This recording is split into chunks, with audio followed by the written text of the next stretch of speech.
Night 3 of the Deep End Invitational, August 23rd, 2023, on a Wednesday. Adam Krautwurst, A.K. Slickster, he wants skin in the game.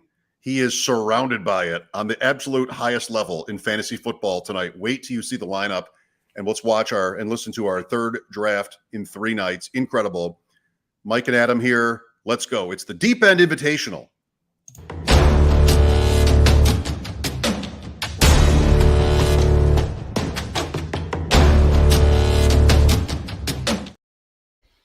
I wanted the skin and I got the skin. I mean, what a room tonight.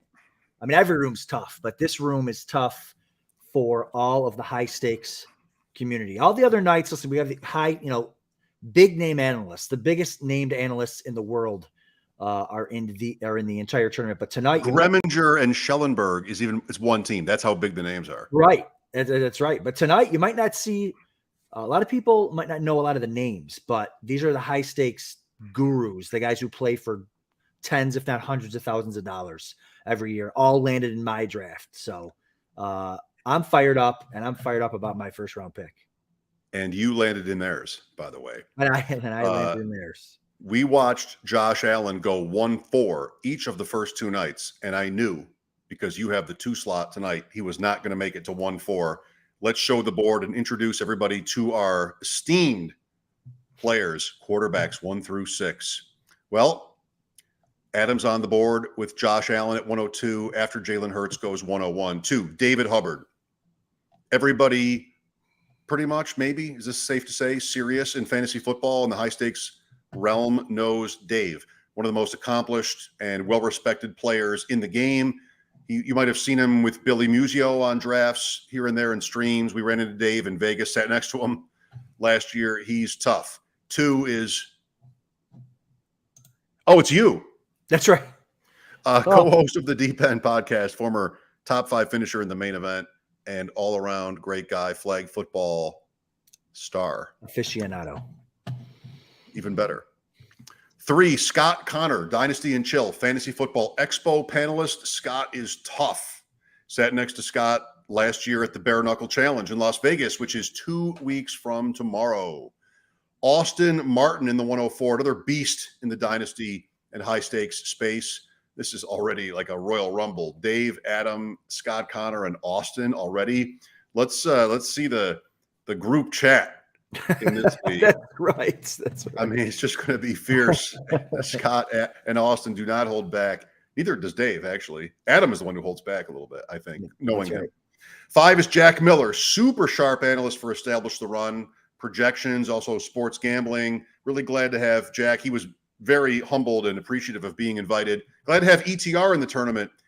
Michael Leone on tap for tomorrow. 106 is Joey Brown, 7th overall in the NFFC primetime tournament 3 years ago. Dare I say it, a devoted fan of the Deep End.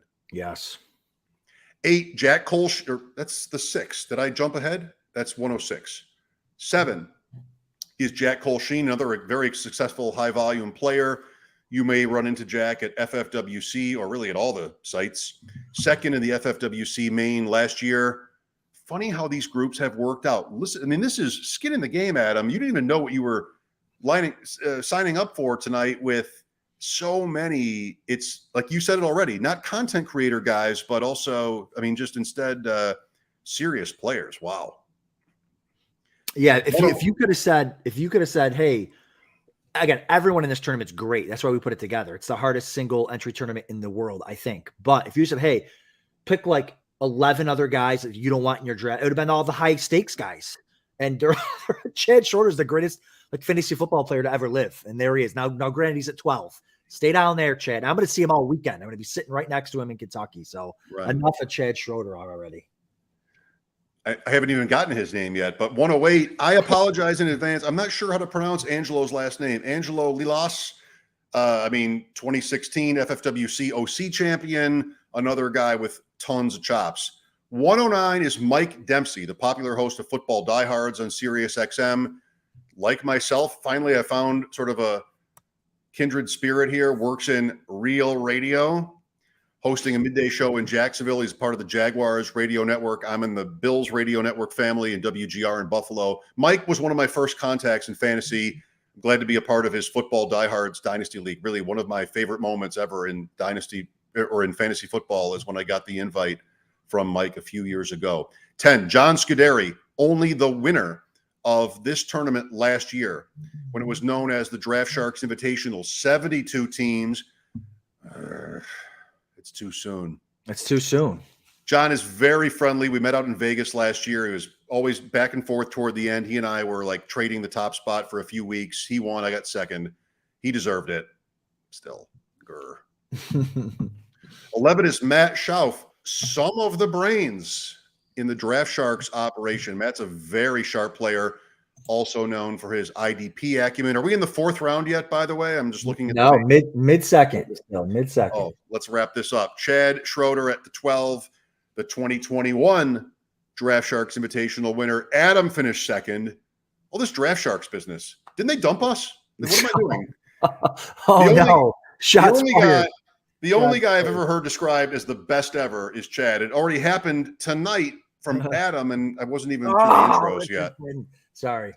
Okay, your thoughts on round 1. Let us know what's happened and what you're setting up for at the 2-11. Well, I wasn't going to plan on going quarterback here, even I'm giving some stuff away, but I don't care. I got Scott picking right in front of me. You know, he heard me say that. But Richardson, I'm like, oh, can I get him just in Cody's face right now at the 2-11 after he goes 101 last night? But I am on the clock now, so you give your thoughts. Well, 6 receivers have gone, only 1 running back. Wow. I think you're doing that. Oh yeah. Yes. And only 1 tight end. Also, quarterback wise, we're at 13. The first night, Monday, through 7 rounds, 32 quarterbacks were taken, which left me in the dust. Last night, through the same 7 rounds, only 21. So could have been a reaction to the first night, but also I think I might be wrong, it's an opinion, most of these top guys sort of try to get around the second quarterback. You know, you try to show that you don't need to rush to QB2. But then, like in everything in fantasy, it flips the other way. And if that's the room, then you want to do the other thing. So Adam takes Austin Eckler at 2-11, which is, I think, by far the latest he's gone in these 3 nights. CeeDee Lamb and Bijan Robinson to team 1, Dave Hubbard. Adam is up. Yeah, I'm going to go with, I think, the last receiver in my tier here. I'm going to go with Garrett Wilson. No, actually. I'm going to go with Devontae Adams. Love it. I'm going to go with Sorry, that was wrong for me to blurt that out. I have that problem. You love Garrett Wilson. I do love Garrett Wilson, but and this is not a draft where we're going to be like, oh, I need to get my shares of this player and that player. But I think I've been kind of coming around on Devontae Adams. I think I've been too hard on the young man, I feel like, over the last couple of weeks. So I think this is a draft where I really like Adams. And it's time for me to come around him a little bit. I'm happy to do it. Happy to go Adams, Eckler, Allen. Are you older than Devontae Adams? Yes, I am. Barely. So you can say young man. That's fine. That's right. Scott, right after you, goes Mahomes, Jones, Cousins. 3 quarterbacks early. We saw Cody Carpentier last night in the 1 do the same thing, starting with Richardson. So 3 quarterbacks. I think probably on night 1, somebody did that because there were so many quarterbacks going early. Not necessarily, though. How do you feel like your build, red, green, yellow, quarterback, running back, wide receiver, will shape up here? Is that ideal, or just you're playing the room, or what? Yeah, I think so. The good thing about going Allen first, getting that alpha QB, is now I'm flexible. If a guy like Richardson falls to me, who I would have loved to have taken there, I can take him, or I can take, the RB2, right? That fell. Some people even have him as their RB1. I mean, I haven't seen him ranked lower than RB3. Question marks on injuries, health, age, fine, whatever. Like, I'm not gonna pass that up. And listen, I just went on Fantasy Mojo. I have the only team in the tournament right now that's got Josh Allen, Austin Eckler, and Devontae Adams. So I think I'm looking. Didn't this tournament start 2 days ago? I'm looking. And aren't there only 3 leagues total? That's right. Well, congrats on your uniqueness. That's right. So no, I like that. Of course, I would have loved an Eckler Bijan start. But listen, you got to start 3 receivers. You can start up to 6 if you don't have 2 quarterbacks in this league. So I don't want to get too behind on receiver. So getting one with my first 3 picks here was key for me. And Jack putting on a clinic. I know we're not there yet, but Jack putting on a 0 RB clinic over there at the 7th spot.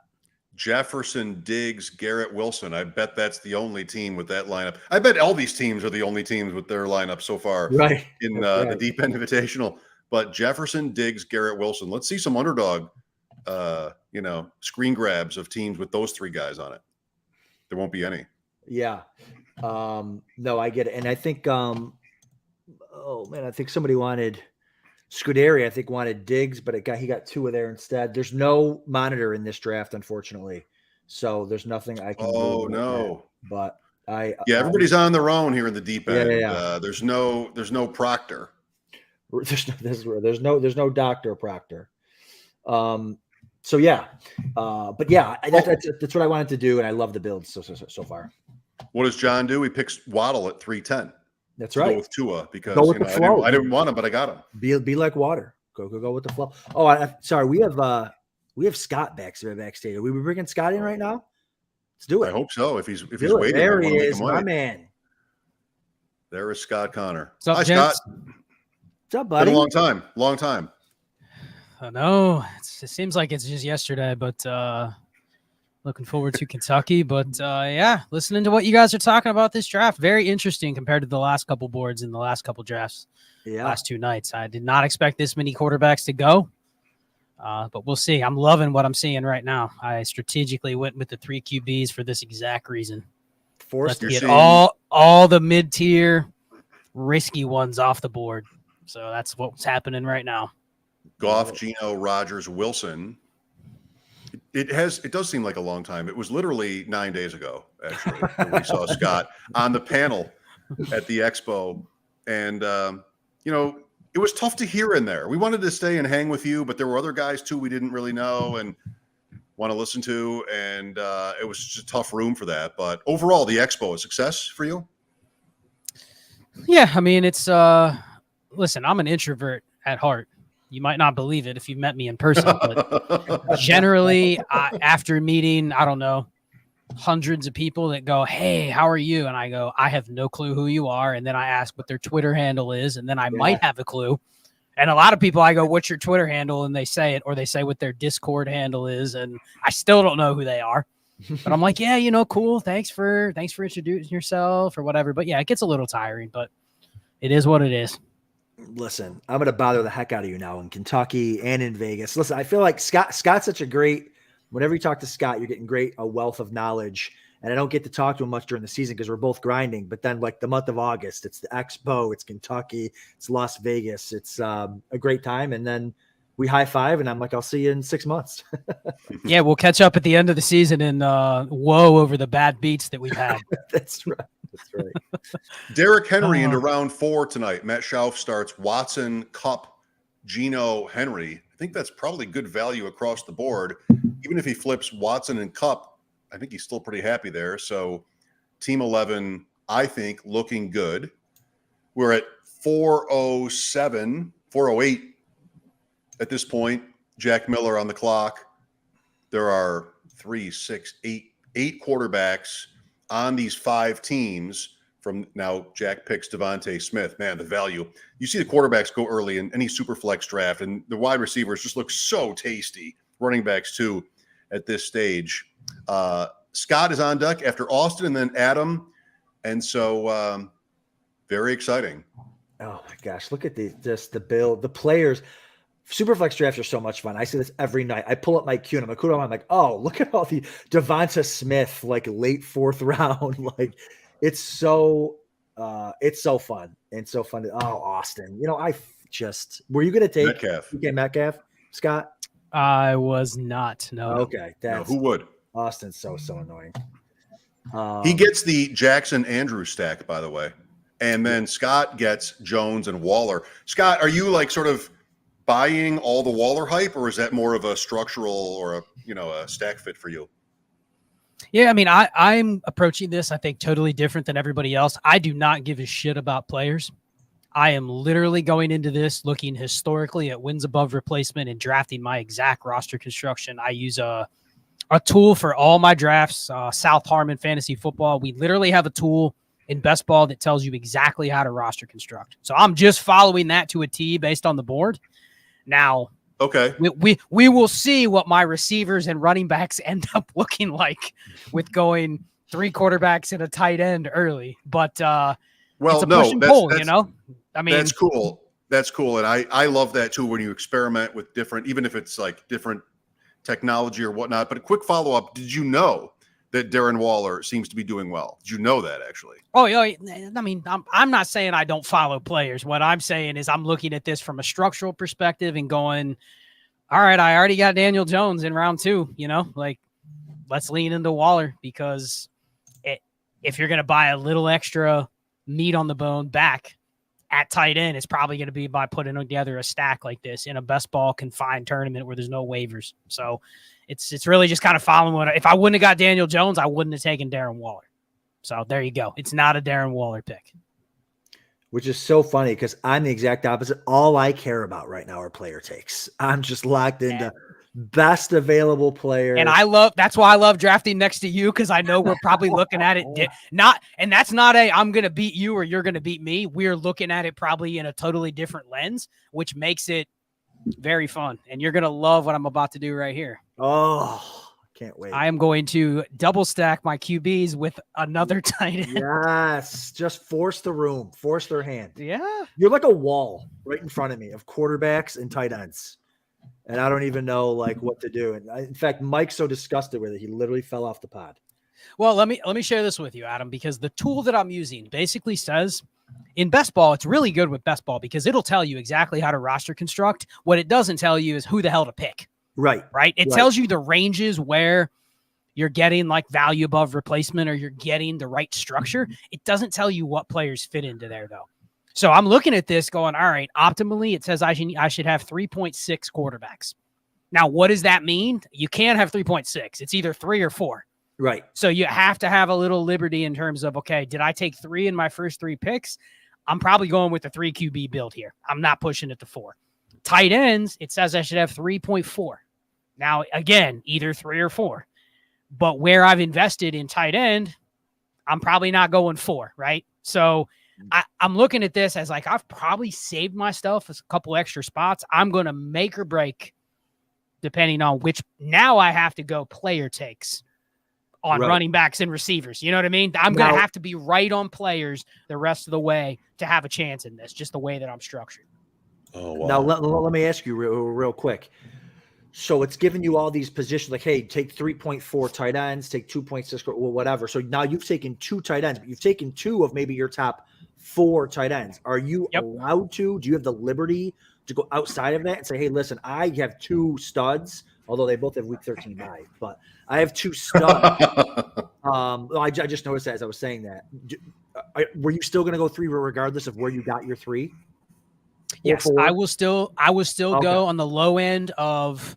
So basically, instead of 4 quarterbacks, I'll go 3. Instead of 4 tight ends, I'll go 3. So I'm basically saving myself an extra spot at each receiver and running back. Yeah. So it's very predictable what I'm going to do the rest of the way, but I don't think it takes a tool for you to look at my team and go, Scott's probably hitting receivers and running backs the rest of the way, right? Like you can see that. The room can see that. It's not a mystery. So now it'll be interesting.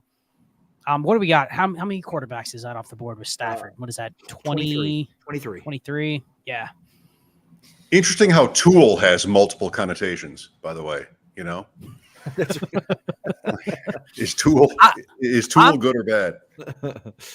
Mike, I'm just interested in, I looked at the last couple boards, the last couple nights. I was shocked with how many teams only took 2 quarterbacks. There were quite a few teams that only took 2. I mean, a lot of teams took 3, but there were a couple teams where, and their QB2 was like a Purdy or a Stafford or a Love, you know what I mean? And they stopped. Like, I just don't see that as optimal, but it's very interesting how multiple teams have done it. By the end? Well, it's 20 rounds instead of 25. And anybody sort of used to this format might have been ready to pick the Aiden O'Connells or the Kyle Trasks, which I ended up doing in an emergency the first night because every starting quarterback was off the board by round 7, and I only had Justin Herbert. So I felt like the only chance I had was to avoid that. So you don't mean me. I ended up with 5, I think. No, it wasn't. It wasn't you. It's just, I mean, Adam, what are your thoughts seeing if you truly do a projection, range of outcomes projection on a guy like Matt Stafford versus some of the receivers and running backs still on the board, I mean, we're talking 3, 4, 5 points per game difference in this scoring format. Yet, we're seeing the guys like Stafford and Howell and Purdy go in round 5. I mean, that kind of feels like you're having to keep up with the Joneses, but we'll see what the end structure looks like with the team like John's with Tua and Stafford. We'll see if he ends up taking another QB, because we're getting close to the point where there's only a couple left that you even can project to start the whole year. Yeah, I think people are used to too. When they think Superflex in volume or what they've done, they think underdog, right? And they think, well, but underdogs are those Superflex drafts? Are those 20 rounds or are those 18? 18. Yeah, they're the same. They're the all same. 18. Okay, so they're thinking that one you kind of can get away with 2. You almost have to do 2. It's 2 quarterbacks and 3 tight ends, or vice versa. Whereas here you have the 2 extra rounds here to give you that opportunity to get that third QB. And I think what a lot of it is too, Scott, is you get in these drafts, like even right now. I don't know who Dempsey, Jack, and Lelis are going to draft here, but you go like, do I take a quarterback or do I take, I'm not going to name players on the board, but there's so many great like 3rd round picks, 4th round picks that you normally see. Like, my God, am I going to take this quarterback that's, a bottom 5 QB in the league over one of these studs? I think they just keep pushing it and pushing it and pushing it. And then they end up, that's what ends up happening. And it's a great question that we all face in all these drafts. Like, what do you do at the bottom when it comes to quarterback? And some of that is trying to evaluate how sturdy their position is. And this year with the rookies, Richardson, Stroud, Young, like, I feel like they're all going to play the whole year. So that's different, that you have rookies who are sort of like, there's no quarterback controversy or sort of competition in the league at all this year. If there was one, it was Tampa, and that ended today officially, and we don't know what Arizona's doing. So you don't have those teams in flux. I wonder if anybody will draft Trey Lance tonight.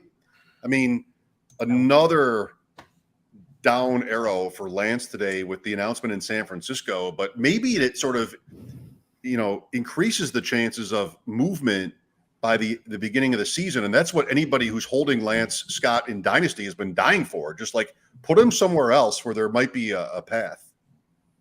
Yeah, I think the other thing that's different between this and underdog is, this is a 48-team tournament.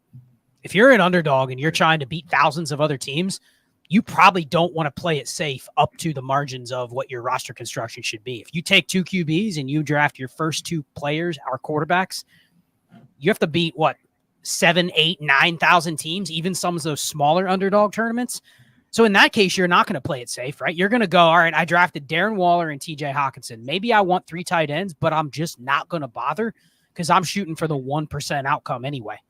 Right. You know what I mean? Like here, yeah, sure, it's a tournament. You still got to beat multiple teams, multiple leagues, but it's not, Adam, would your strategy here change if there were 200 of these leagues? Wouldn't you maybe go a little more extreme in some capacity?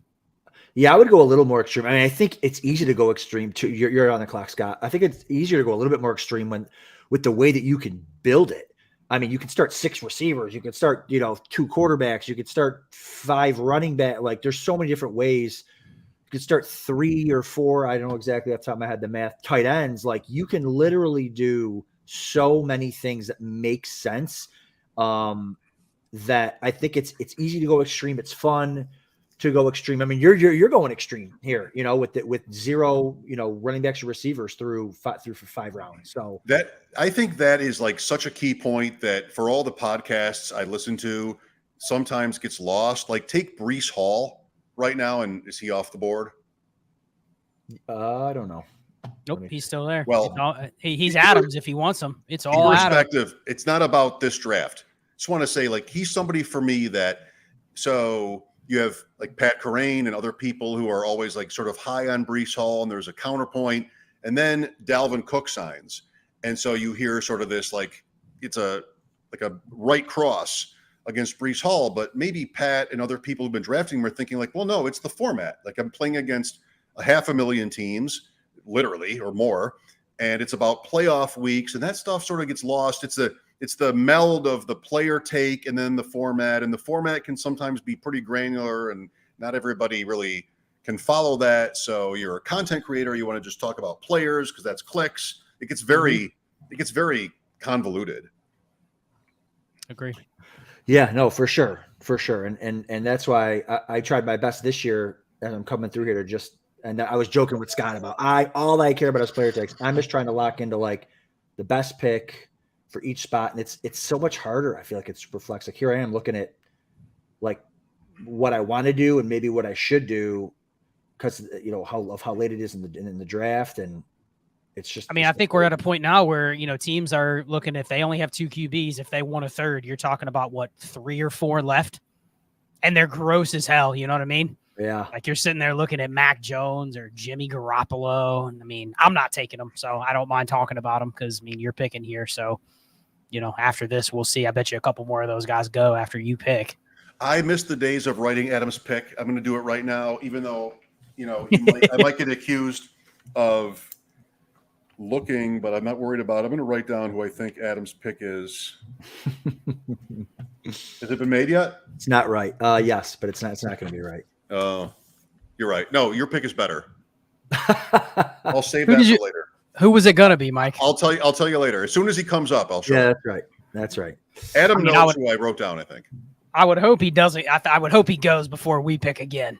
If you were thinking Adam was going to pick him, we got one. It's possible. It's Superflex. You never know.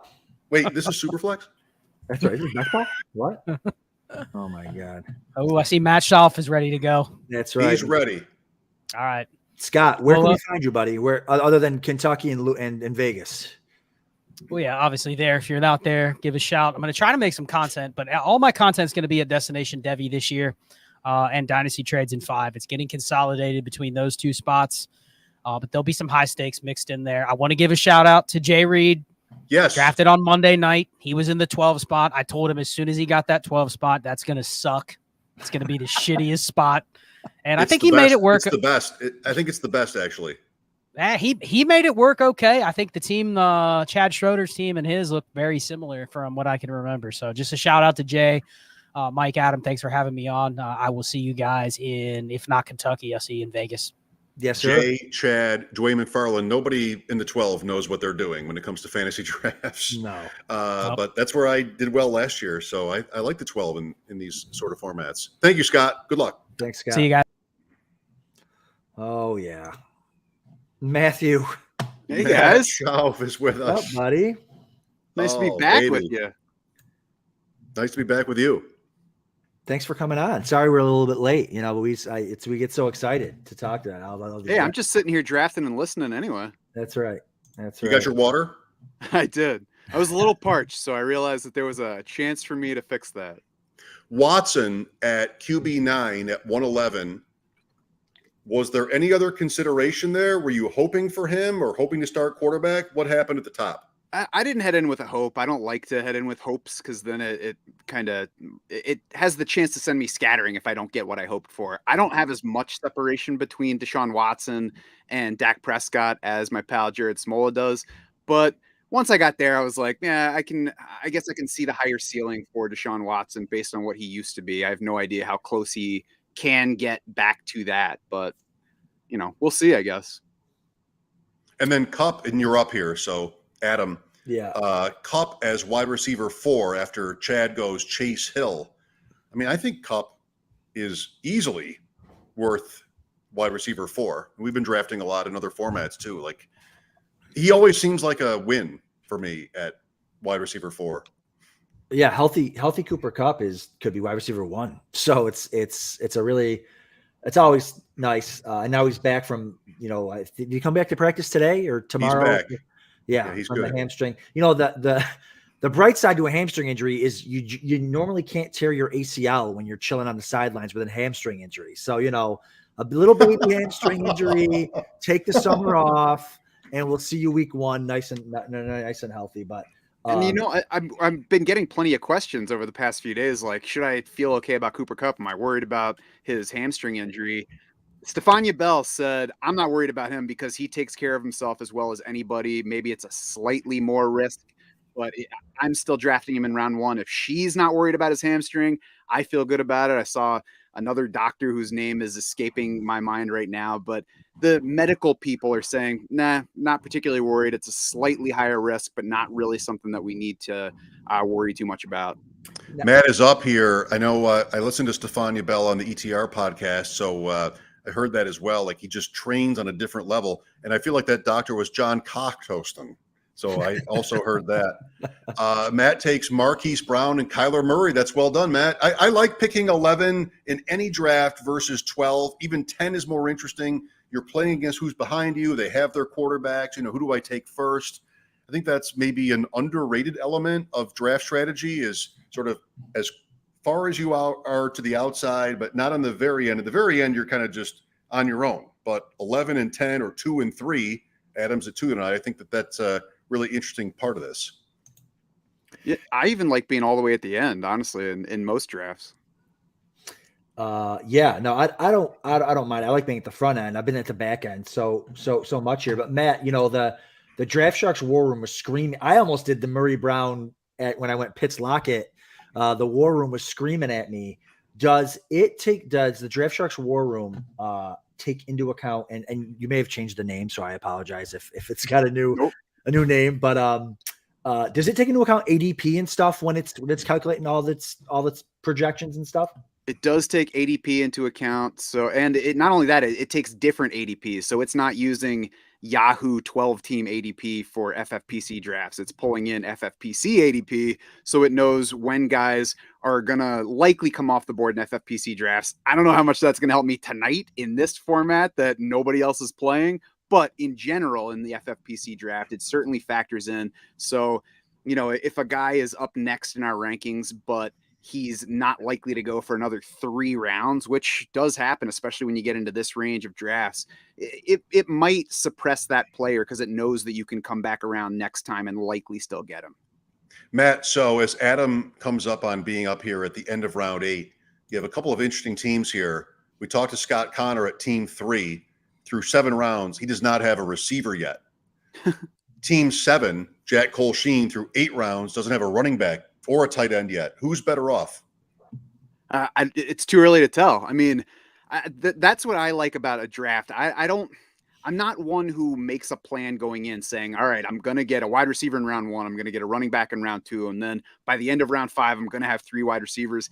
I like to adjust. And especially when we're talking about a format like this that has lots of different ways you can attack it or lots of different ways you can screw it up.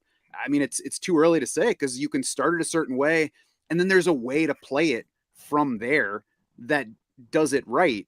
And there's a way to play it from there that does it wrong. So I guess we'll see how they treat it. I would certainly rather be the one that doesn't have a running back at this point. Me than too. The one that doesn't have a wide receiver. That said, I have 3 running backs and 2 wide receivers. So I guess I'm closer to that one. Yeah, that's right. I think what I've learned this summer, but again, it varies by format, is that wide receiver is where it's hard to catch up. And Jack at team 7 has 6. I'm not sure how many more he needs in 20 rounds, but the running backs coming up here for me are just juicy. And you've got like rounds 9 or 10 through 13 or 14, even with the fluctuation in terms of recent news, injuries, Kendre Miller went from he's out until past the opener to he's back on the field by the next preseason game. There's just a lot of variance in that. And I like that at running back. That's where I want to take advantage. So very interesting to see the different builds, as it always is, in the deep end invitational. And my draft with the 3 running backs among the first 6 picks, we're talking about Superflex, so everybody's pushed down a little bit besides quarterbacks.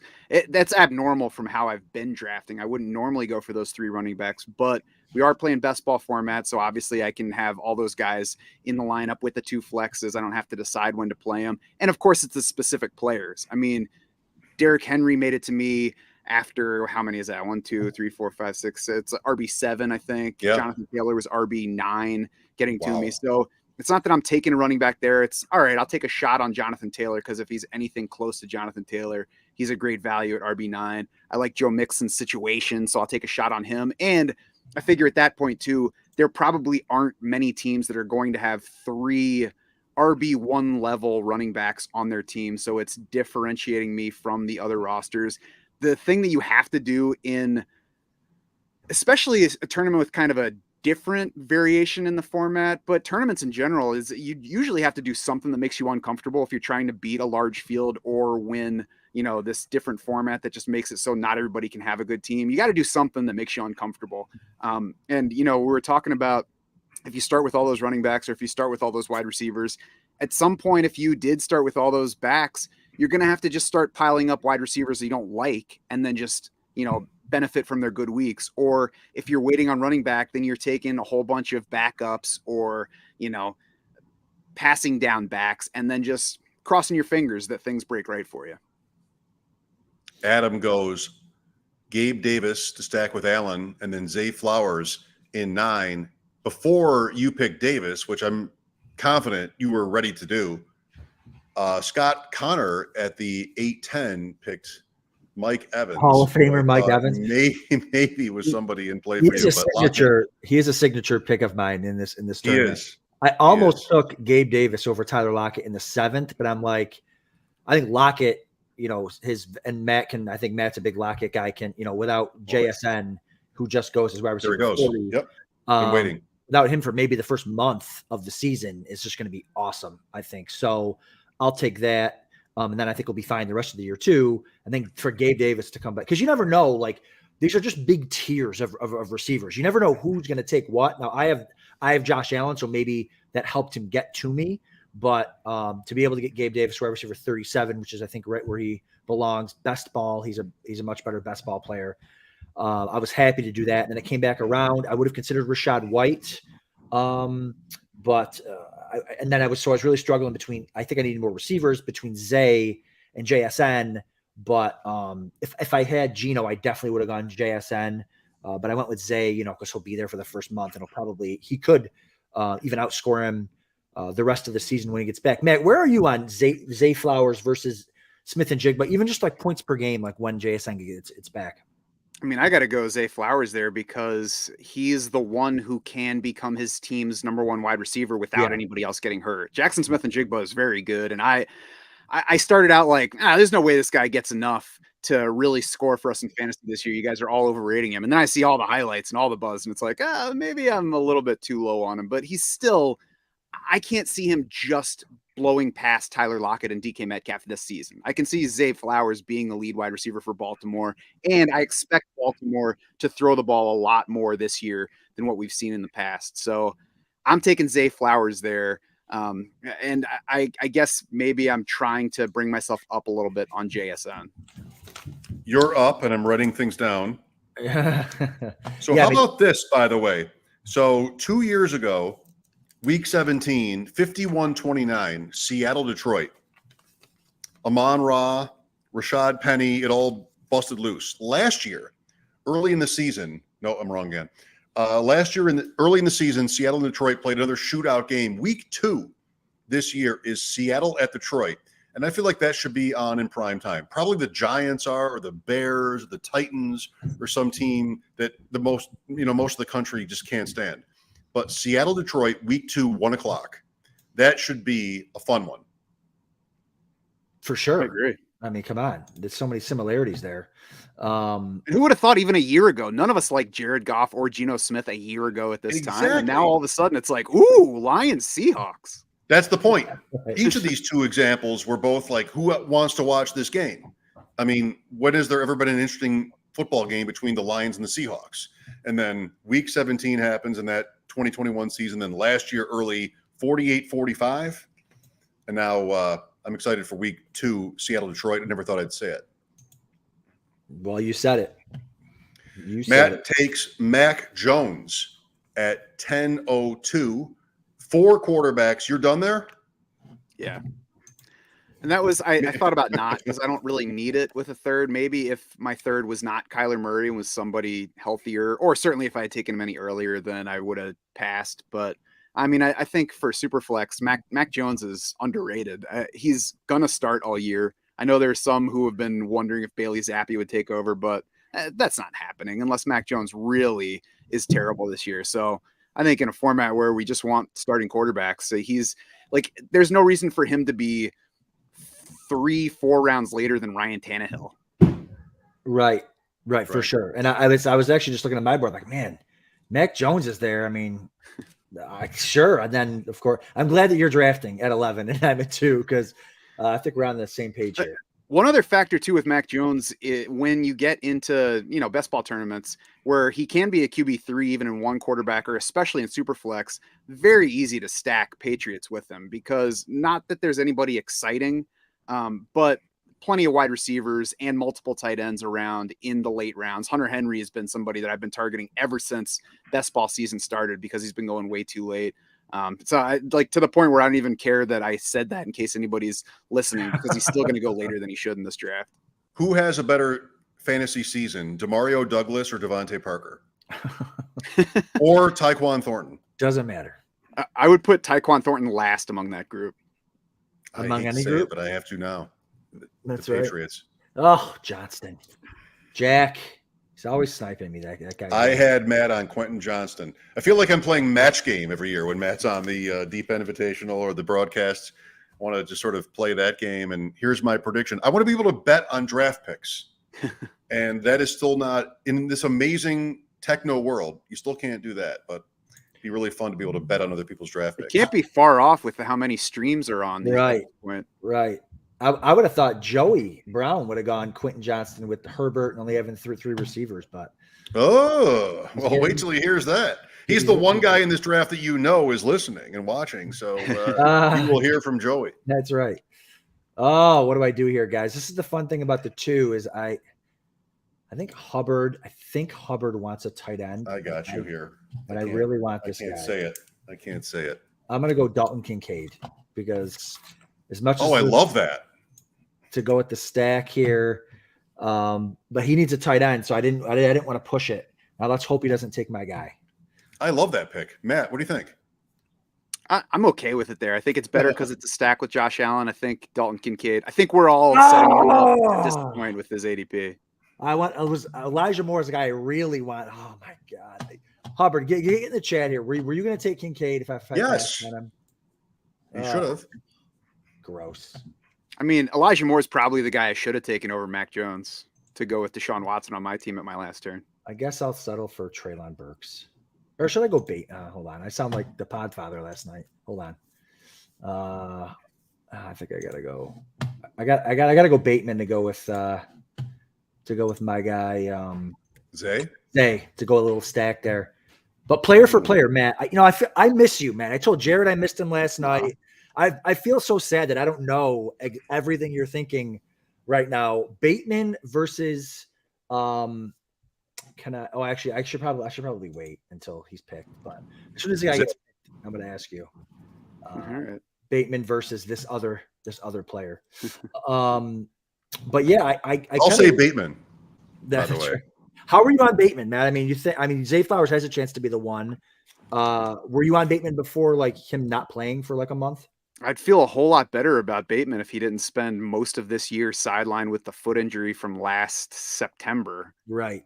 So it's tough for me to get in touch with my feelings on Bateman because I would be excited about the player if I didn't have to worry about the foot. The fact that it delayed him so much in this camp from early last season, though, makes me wary of trusting it into this year, especially with a new guy who is exciting.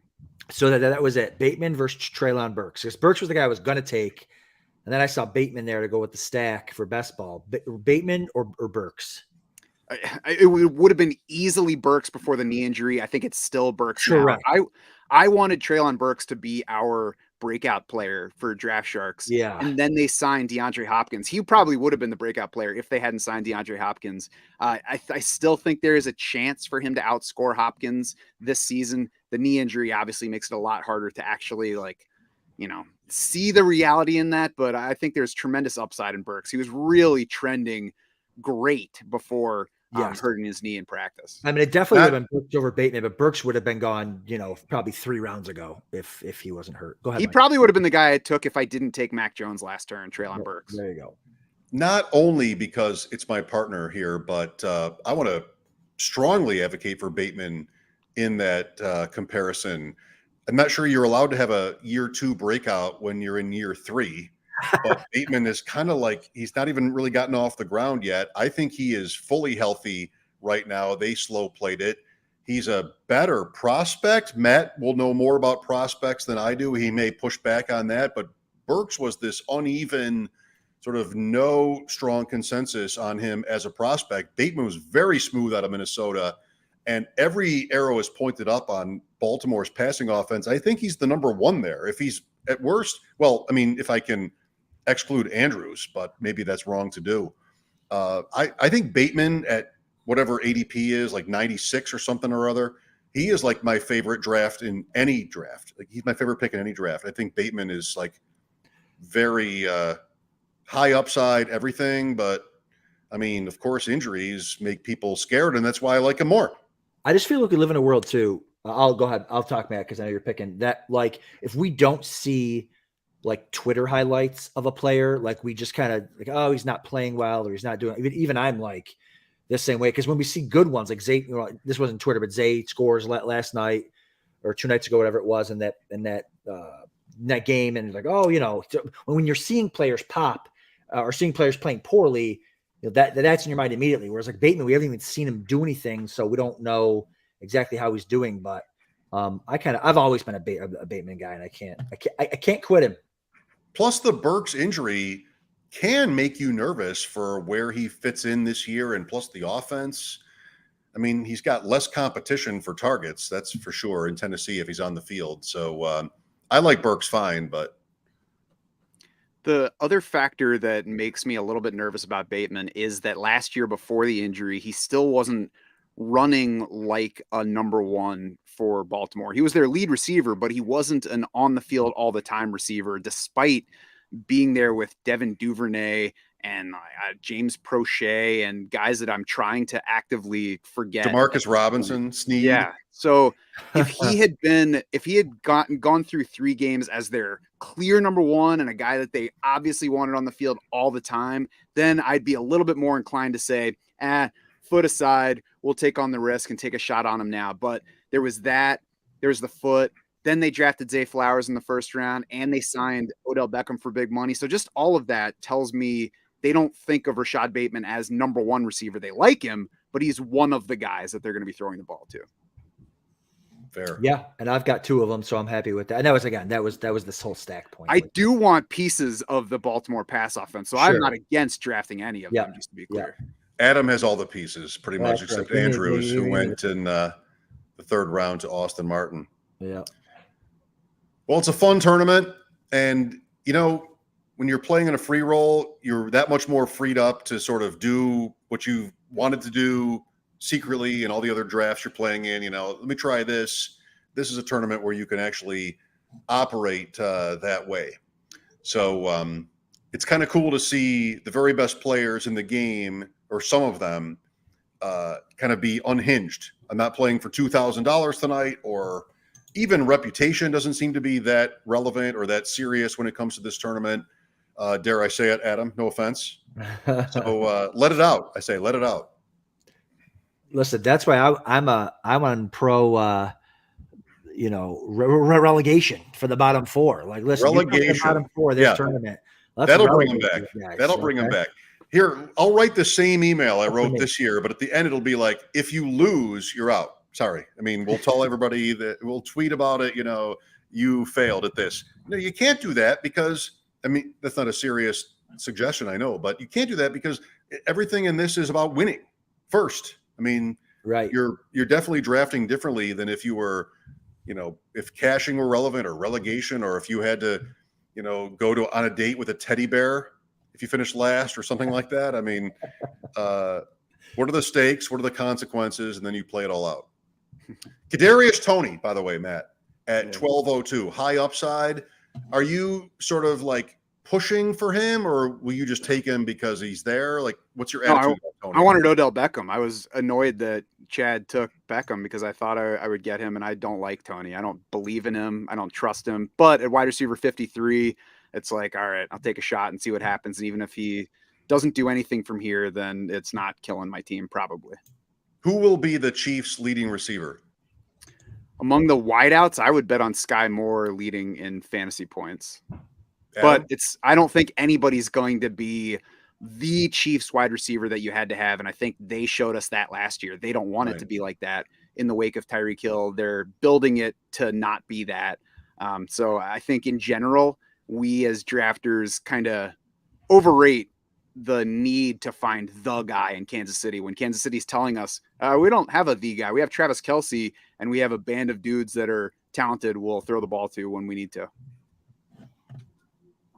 Agreed. That's why they're great for best ball. You don't have to pick who it is. It sucks for.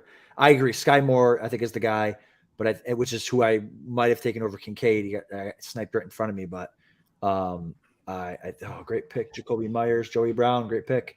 But yeah, I mean, they're great for best ball, but they're just rolling 5 or 6 guys in there, and just they all have their own little role, and good for them, bad for fantasy people.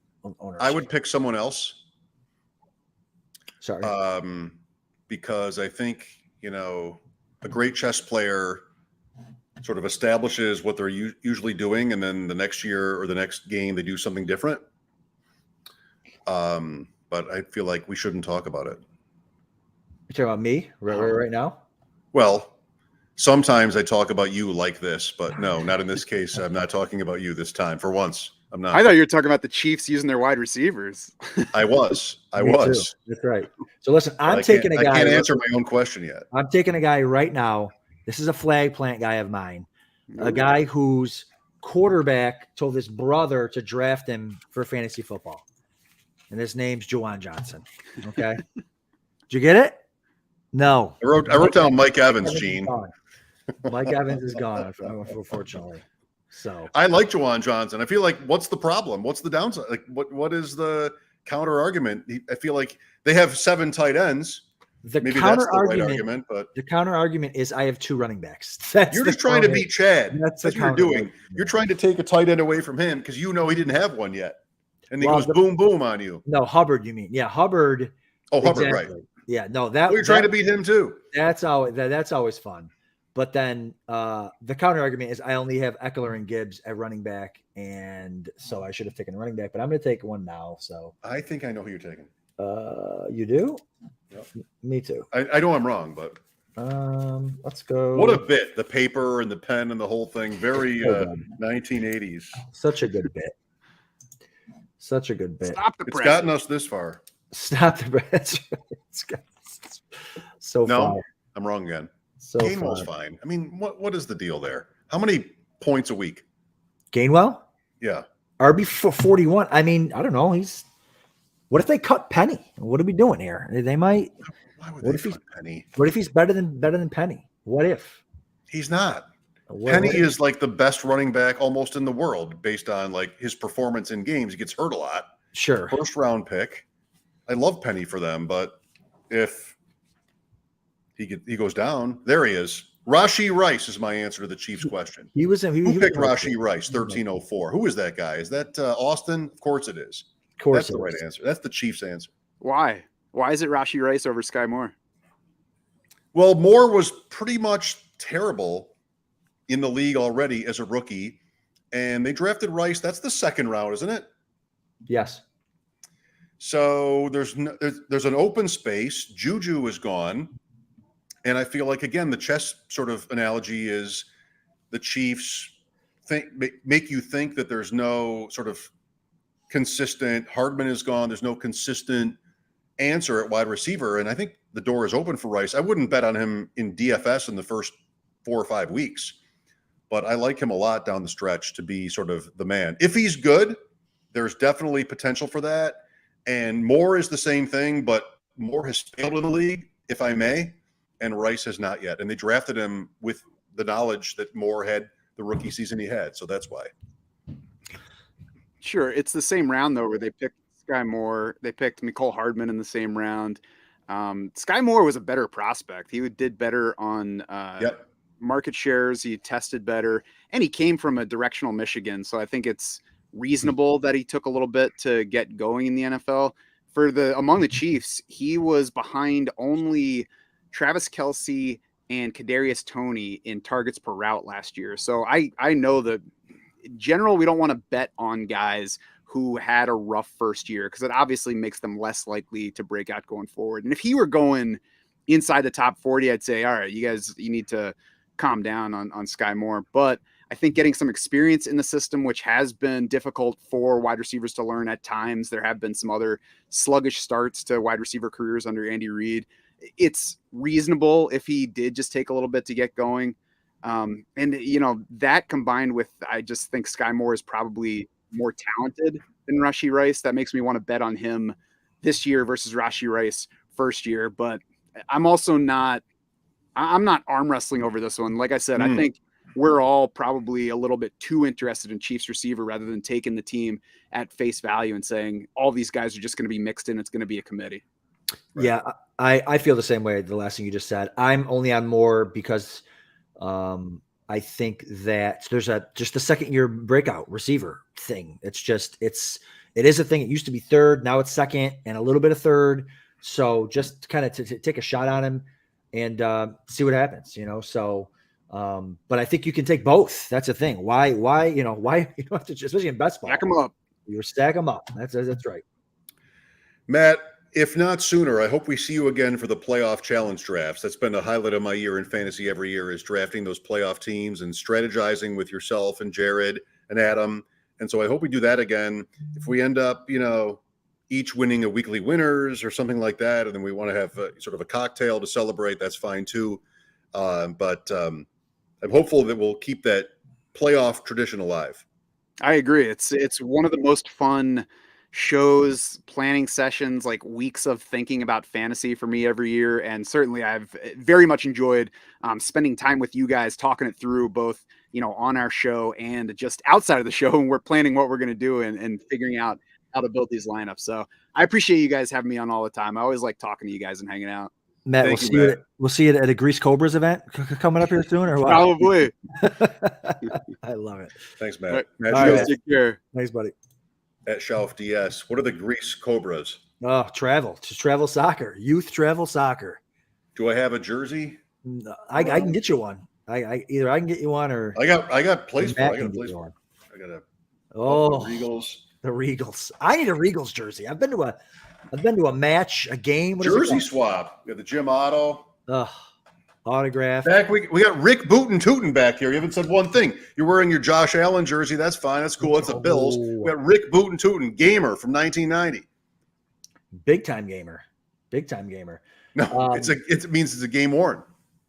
Ooh, look at you. You got all the cool stuff over there. He was the 90 Bills punter, Super Bowl 25. Rest in peace, Rick Tootin. Oh, rest in peace. Who was the long snapper? Adam Lingner. Yes, I knew you'd know that. I only know it because he's my first name, and I was like 9 years old, and I loved him. Number 63. That's right. Any interesting builds here, Mike? I know we've been locked into none. The guests. No interesting builds. Not at all. I love every one of these. I mean, I have to sit with them and sort of process it, but Cole Sheen, right? 7, waited on running backs, then pounded it. And then sort of Scott Connor is the inverse. Yep. Waiting on receiver and doing that. And, anything can work. I mean, I like being different. So, I mean, they're all super cool. These are the very best players in the game. Chad, former winner of everything and also former winner of this event 2 years ago. Value hunter. He's a value hunter. Austin's a value hunter. These guys, they're not going to let the value drop. So I always that's somewhat the trademark of the top players, isn't it? The top money winners is, you have your player takes. I know what I'm doing. I'll take who you give me. A little bit. Yeah, and a little bit of like they trust, and Chad has said this before. They especially because he doesn't start drafting until August, so he trusts kind of the whatever all the work everyone else has done, and the ADP and the market. He trusts the market, and then listen, if you're going to let a guy fall 6-7 spots to him, well, he's just going to take him because the market says maybe he should go a little bit higher. So, all within like the building. Oh shoot, I'm on the clock here. All within of your team. Wait a minute. still need to start the right players. But like, all this is best ball, but you're never going to get this pick in a million years. In a million, thousand years, thousand millions. I don't think we've talked about him once, Adam Thielen. There's a reason for that. Listen, these older receivers, when they move into the slot, Larry Fitzgerald, Hines Ward, who's the other ones? They move into the slot, they extend their careers. They have a couple of great years at the end of their career. Come on, I'm thinking someone remind me of who these older. He's taken 2. Wow. I'm not tracking this draft in the way that I need to sort of throw out names. And I probably shouldn't do that anyway, but I mean, Hubbard came out fine at tight end, right?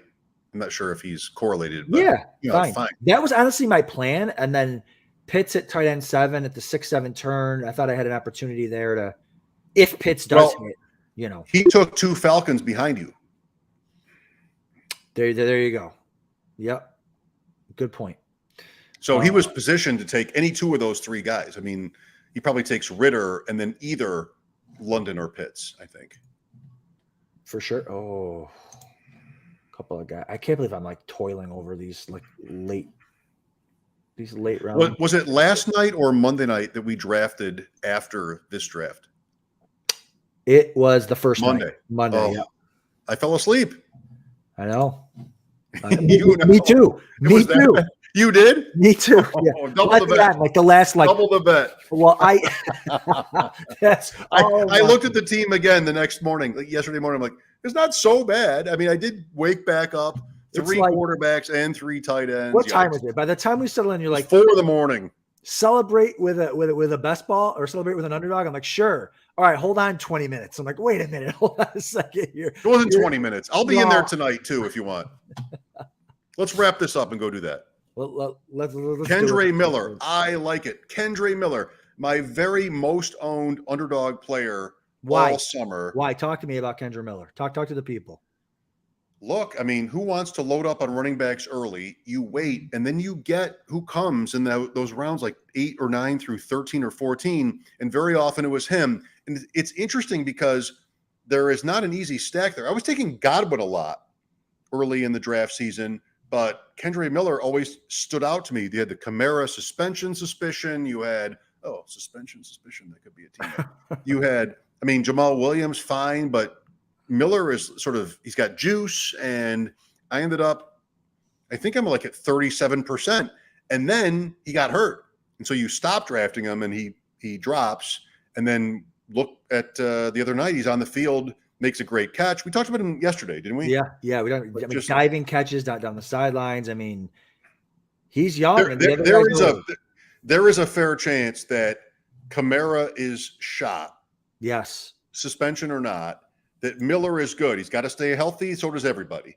And Jamal Williams is the guy that every fantasy analyst for 7 years has been predicting, which is like he's just nobody. Coaches love him, but whatever. And the Saints, it's the team. It's not the team you want if you're sort of betting on this scenario, because the Saints are like, they might get it backwards. But right. There is a real path for him. If he's good, he's good. And maybe they don't care about the draft capital. And like Kamara and Williams are just guys for them. And they brought Kareem Hunt in and they sent him off. Yeah. No, I listen, he's young. The other guys are old. And he's going to have a pretty significant role the first 3. How many weeks is 3? Kamara out? 3, yeah. 3 easy weeks. Schedule, winning game scripts. Oh, RB52. I love that you drafted him. Good for you. RB52. Now just take.